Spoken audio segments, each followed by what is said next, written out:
Hi ಎಲ್ರಿಗೂ ನಮಸ್ಕಾರ. ರಾಶಿ ರಂಗಕ್ಕೆ ಎಲ್ರಿಗೂ ಸ್ವಾಗತ. ಬುದ್ಧಿವಂತರು ದೊಡ್ಡ ದೊಡ್ಡ ಸೆಲೆಬ್ರಿಟಿಗಳೇ ಸೈಬರ್ ವಂಚನೆಗೆ ಒಳಗಾಗಿ ದುಡ್ಡನ್ನು ಕಳ್ಕೊತಾ ಇದ್ದಾರೆ. ಹಾಗಾದರೆ ಸಾಮಾನ್ಯ ಜನರ ಪಾಡೇನಾಗಬೇಕು? ಪ್ರತಿದಿನ ಎಷ್ಟು ಜನ ಹೀಗೆ ಸೈಬರ್ ವಂಚನೆಗೆ ಒಳಗಾಗಿ ಅವರ ದುಡ್ಡನ್ನು ಕಳ್ಕೊತಿದ್ದಾರೋ ಲೆಕ್ಕನೇ ಇಲ್ಲ. ಹಾಗಾದರೆ ನೀವು ಅಂದ್ಕೋಬೋದು, ಅಕೌಂಟಲ್ಲಿ ದುಡ್ಡೇ ಇಡಲ್ಲಪ್ಪ, ಅಕೌಂಟಲ್ಲಿ ದುಡ್ಡಿದ್ರೆ ತಾನೇ ಹೋಗೋದು ಅಂತ. ನಿಮ್ಮ ಅಕೌಂಟಲ್ಲಿ ದುಡ್ಡಿಲ್ಲ ಅಂದರೂ ಕೂಡ ನೀವು ಸಾಲಗಾರರಾಗ್ತೀರಾ. ಯಾವ್ಯಾವ ರೀತಿಯಲ್ಲಿ ಸೈಬರ್ ವಂಚನೆಗಳು ನಡೀತವೆ, ಹಾಗೆ ಸೈಬರ್ ವಂಚನೆಯಿಂದ ಕಳ್ಕೊಂಡಂಥ ಹಣನ ಹೇಗೆ ಪಡ್ಕೊಳ್ಳೋದು ಅನ್ನೋದನ್ನ ಡೀಟೇಲಾಗಿ ಹೇಳ್ತೀನಿ. ವಿಡಿಯೋನ ಎಲ್ಲೂ ಸ್ಕಿಪ್ ಮಾಡದೆ ನೋಡಿ. ಪ್ರಿಯಾಂಕಾ ಉಪೇಂದ್ರ ಅವರ ಮೊಬೈಲು ಹೇಗೆ ಹ್ಯಾಕ್ ಆಯಿತು ಅಂತಂದರೆ, ಯಾವನೋ ಒಬ್ಬ ಅನ್ನೋ ನಂಬರಿಂದ ಕಾಲ್ ಮಾಡ್ತಾನೆ, ನಿಮಗೆ ಒಂದು ಪ್ರಾಡಕ್ಟು ಡೆಲಿವರಿ ಬರಬೇಕಾಗಿತ್ತು, ಅದು ಬರ್ತಾ ಇಲ್ಲ, ಅದು ಬರಬೇಕು ಅಂತಂದರೆ ಈ ಪಿನ್ನನ್ನು ಎಂಟ್ರಿ ಮಾಡಿ, ಆವಾಗ ನಿಮಗೆ ನಿಮ್ಮ ಪ್ರಾಡಕ್ಟು ಡೆಲಿವರಿ ಆಗುತ್ತೆ ಅಂತ ಹೇಳ್ತಾನೆ. ಯಾವಾಗ ಇವರು ಪಿನ್ನನ್ನು ಎಂಟ್ರಿ ಮಾಡಿದ್ರೋ ಕಂಪ್ಲೀಟ್ ಇವರ ಮೊಬೈಲು ಹ್ಯಾಕ್ ಆಗುತ್ತೆ, ಹಾಗೆ ಅವರ ಕಂಟ್ರೋಲ್ಗೆ ಹೋಗುತ್ತೆ. ಬರೀ ಪಿನ್ ಎಂಟ್ರಿ ಮಾಡಿದ್ರೆ ಅಷ್ಟೇ ಅಲ್ಲ, ನಿಮಗೆ ಯಾವುದಾದ್ರು ಒಂದು ಅನ್ನೋನ್ ನಂಬರಿಂದ ಒಂದು APK ಅಪ್ಲಿಕೇಶನ್ನ ಕಳಿಸಿ ಅದನ್ನ ಕ್ಲಿಕ್ ಮಾಡಿದ್ರೆ ಸಾಕು, ಆವಾಗಲೂ ಕೂಡ ನಿಮ್ಮ ಮೊಬೈಲ್ ಹ್ಯಾಕ್ ಆಗುತ್ತೆ. ಹೀಗೆ ಹ್ಯಾಕ್ ಆದಮೇಲೆ ನಿಮ್ಮ ಅಕೌಂಟ್ ಡೀಟೇಲ್ಸ್ ಏನಾದರೂ ನಿಮ್ಮ ಮೊಬೈಲ್ನಲ್ಲಿ ನೀವೇನಾದರೂ ಸೇವ್ ಮಾಡಿಟ್ಟಿದ್ರೆ ಅದು ಅವ್ರ ಕೈಗೆ ಸಿಕ್ಕಿದ್ರೆ ಡೈರೆಕ್ಟಾಗಿ ನಿಮ್ಮ ಅಕೌಂಟಿಂದನೇ ಅವರು ಹಣವನ್ನು ತೆಗಿತಾರೆ. ಇನ್ ಕೇಸ್ ಅಕೌಂಟ್ ಡೀಟೇಲ್ಸ್ ಏನೂ ಸಿಕ್ಕಿಲ್ಲ, ಅವಾಗ ಏನು ಮಾಡ್ತಾರಪ್ಪ ಅಂತಂದರೆ ನಿಮ್ಮ ಸೋಷಿಯಲ್ ಮೀಡಿಯಾಗಳನ್ನ ಯೂಸ್ ಮಾಡ್ಕೊತಾರೆ. ವಾಟ್ಸಪ್ಪಲ್ಲಿ ನಿಮ್ಮ ಹೆಸರಲ್ಲೇ ID ಕ್ರಿಯೇಟ್ ಮಾಡಿ ನಿಮ್ಮ ಫ್ರೆಂಡ್ಸ್ ಯಾರ್ಯಾರಿದ್ದಾರೋ ಅವ್ರ ಹತ್ರ ಎಲ್ಲ ಹಣಗಳನ್ನ ಕೇಳ್ತಾರೆ, ಅವ್ರ ಹತ್ರ ಇವ್ರ ಅಕೌಂಟಿಗೆ ದುಡ್ಡನ್ನು ಹಾಕಿಸ್ಕೊತಾರೆ. ಪ್ರಿಯಾಂಕಾ ಉಪೇಂದ್ರ ಅವ್ರ ಕೇಸ್ನಲ್ಲಿ ಸೇಮ್ ಇದೇ ರೀತಿಯಾಗಿದೆ. ಅವ್ರ ಅಕೌಂಟ್ ಡೀಟೇಲ್ಸ್ ಎಲ್ಲೂ ಸಿಕ್ಕಿಲ್ಲ ಅವ್ರ ಮೊಬೈಲಲ್ಲಿ. ಸೊ ವಾಟ್ಸಪ್ಪಿಂದ ಎಲ್ರಿಗೂ ಮೆಸೇಜ್ ಮಾಡಿ ಬೇರೆ ಬೇರೆ ಅಕೌಂಟಿಗೆ ದುಡ್ಡನ್ನು ಹಾಕಿಸ್ಕೊಂಡಿದ್ದಾರೆ. ನಾನು ಆವಾಗಲೇ ಹೇಳಿದೆ, ನಿಮ್ಮ ಅಕೌಂಟಲ್ಲಿ ದುಡ್ಡಿಲ್ಲ ಅಂದರೂ ಕೂಡ ನೀವು ದುಡ್ಡನ್ನು ಕಳ್ಕೊತೀರಾ ಅಂತ. ಅದು ಹೇಗೆ ಅಂತ ಅಂದರೆ, ಸಪೋಸ್ ಅವರಿಗೆ ನಿಮ್ಮ ಅಕೌಂಟ್ ಡೀಟೇಲ್ಸ್ ಎಲ್ಲ ಸಿಕ್ಬಿಡ್ತು, ಆದರೆ ನಿಮ್ಮ ಅಕೌಂಟಲ್ಲಿ ದುಡ್ಡಿಲ್ಲ. ಆವಾಗ ಏನು ಮಾಡ್ತಾರೆ ಅಂತಂದರೆ, ನಿಮ್ಮ ಅಕೌಂಟಿಂದ ಲೋನನ್ನು ತೊಗೊತಾರೆ. ನೀವು ನೋಡ್ಬೋದು, ಇವಾಗ ಯಾವುದೇ ಬ್ಯಾಂಕ್ಗಳಿರಲಿ ಇನ್ಸ್ಟೆಂಟ್ ಲೋನ್ಗಳನ್ನ ಕೊಡ್ತಾರೆ. ನೀವು ಯಾವುದೇ ಡೀಟೇಲ್ಸನ್ನು ಕೊಡಬೇಕಾಗಿಲ್ಲ ಅಥವಾ ಫಾರ್ಮ್ ಫಿಲ್ ಮಾಡಬೇಕಾಗಿಲ್ಲ. ಜಸ್ಟ್ ಒಂದು ಕ್ಲಿಕ್ ಕೊತ್ತಿದ್ರೆ ಸಾಕು, ನಿಮ್ಮ ಅಕೌಂಟಿಗೆ ಇನ್ಸ್ಟೆಂಟ್ ಲೋನ್ಗಳು ಬಂದು ಬೀಳ್ತವೆ. ಸೊ ನಿಮ್ಮ ಮೊಬೈಲ್ ಹ್ಯಾಕ್ ಆಗಿ ನಿಮ್ಮ ಅಕೌಂಟಲ್ಲಿ ದುಡ್ಡಿಲ್ಲ ಅಂದರೂ ಕೂಡ ನಿಮ್ಮ ಹೆಸರಲ್ಲಿ ಲೋನನ್ನು ತಗೊಂಡು ಆ ದುಡ್ಡನ್ನು ಟ್ರಾನ್ಸ್ಫರ್ ಮಾಡ್ಕೋತಾರೆ. ನಿಮಗೆ ಯಾವುದೇ ರೀತಿಯಾದಂಥ ಅನ್ನೋನ್ ನಂಬರಿಂದ ಕಾಲ್ ಬಂದು ಅವ್ರು ಯಾವುದಾದ್ರು ಪಿನ್ ಹೇಳಿ ಅಂತನೋ ಅಥವಾ ನಾವು ಯಾವುದೋ ನಂಬರ್ ಹೇಳ್ತೀವಿ ಡಯಲ್ ಮಾಡಿ ಅಂತಲೋ ಹೇಳಿದ್ರೆ ದಯವಿಟ್ಟು ಮಾಡೋಕ್ಕೆ ಹೋಗಬೇಡಿ.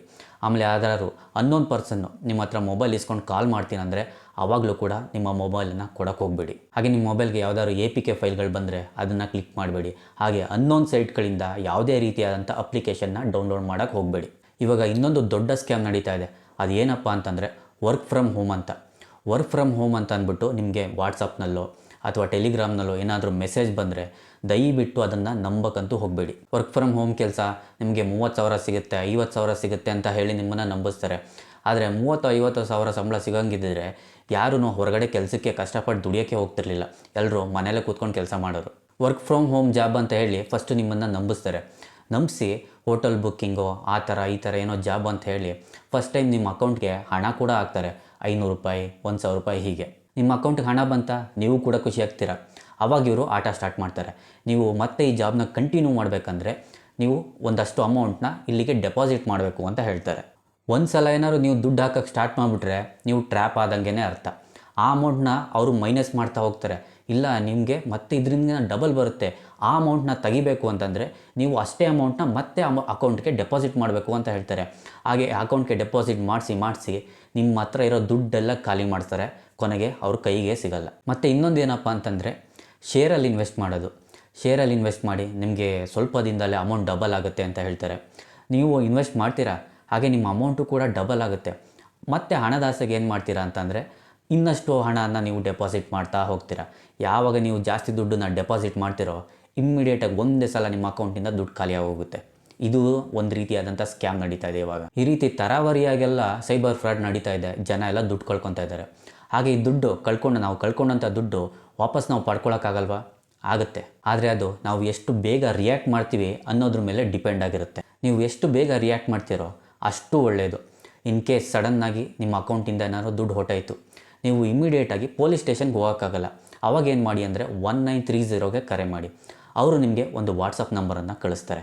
ಆ ವಾಟ್ಸಪ್ ನಂಬರ್ಗೆ ನಿಮ್ಮ ಅಕೌಂಟಿಂದ ಯಾವ ಅಕೌಂಟಿಗೆ ದುಡ್ಡು ಟ್ರಾನ್ಸ್ಫರ್ ಆಗಿದೆ, ಆ ಅಕೌಂಟ್ ಡೀಟೇಲ್ಸು ಮತ್ತು ಎಷ್ಟು ದುಡ್ಡು ಟ್ರಾನ್ಸ್ಫರ್ ಆಗಿದೆ ಅನ್ನೋ ಡೀಟೇಲ್ಸ್ ಎಲ್ಲನೂ ಆ ವಾಟ್ಸಪ್ ನಂಬರ್ಗೆ ನೀವು ಕಳಿಸಿ. ನೀವು ಡೀಟೇಲ್ಸ್ ಎಲ್ಲ ಕಳಿಸಿದ ತಕ್ಷಣ ಅವ್ರೇನು ಮಾಡ್ತಾರೆ ಅಂತಂದರೆ, ಯಾರಿಂದ ನಿಮಗೆ ಫ್ರಾಡ್ ಆಗಿರುತ್ತಲ್ಲ ಆ ಅಕೌಂಟನ್ನೆಲ್ಲ ಫ್ರೀಸ್ ಮಾಡಿಸ್ತಾರೆ. ಅಂದರೆ ಅವ್ರ ಅಕೌಂಟಿಂದ ಯಾವುದೇ ರೀತಿಯಾದಂಥ ಟ್ರಾನ್ಸಾಕ್ಷನ್ನ ಮಾಡೋದಕ್ಕಾಗೋದಿಲ್ಲ. ನೀವು ಕಾಲ್ ಮಾಡಿ ಕಂಪ್ಲೇಂಟನ್ನು ರೈಸ್ ಮಾಡಿದ ತಕ್ಷಣ ನಿಮ್ಮ ದುಡ್ಡು ವಾಪಸ್ ಬಂದ್ಬಿಡುತ್ತಾ? ಖಂಡಿತ ಇಲ್ಲ.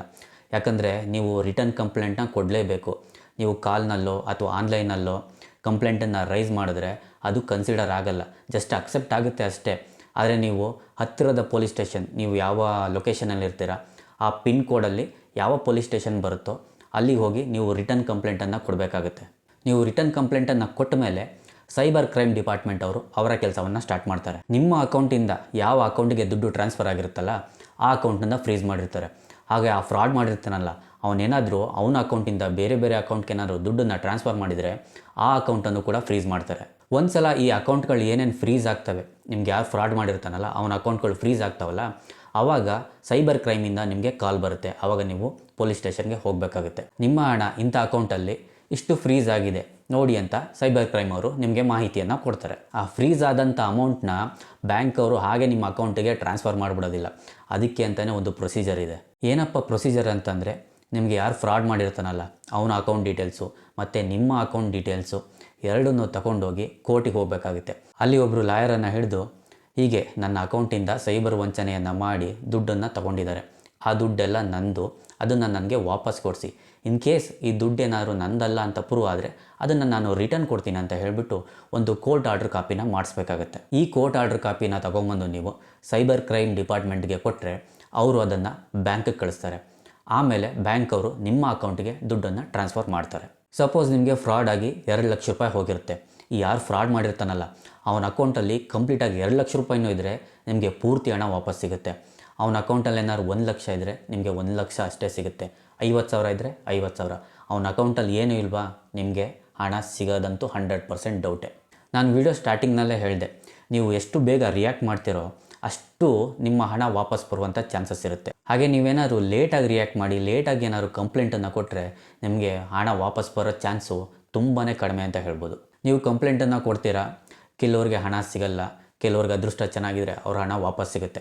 ಆದರೆ ನಿಮಗೆ ಸೈಬರ್ ಫ್ರಾಡ್ ಮಾಡಿರ್ತಾನಲ್ಲ ಅವನ್ನ ಹಿಡಿದು ಪೊಲೀಸ್ನವರು ಜೈಲ್ಗೆ ಏನಾದ್ರು ಹಾಕ್ತಾರಾ? ಆ ರೀತಿಯಾಗಿ ಸೈಬರ್ ಕ್ರಿಮಿನಲ್ಗಳನ್ನ ಹಿಡಿದು ಜೈಲ್ಗೆ ಹಾಕೋದು ತುಂಬಾ ರೇರು.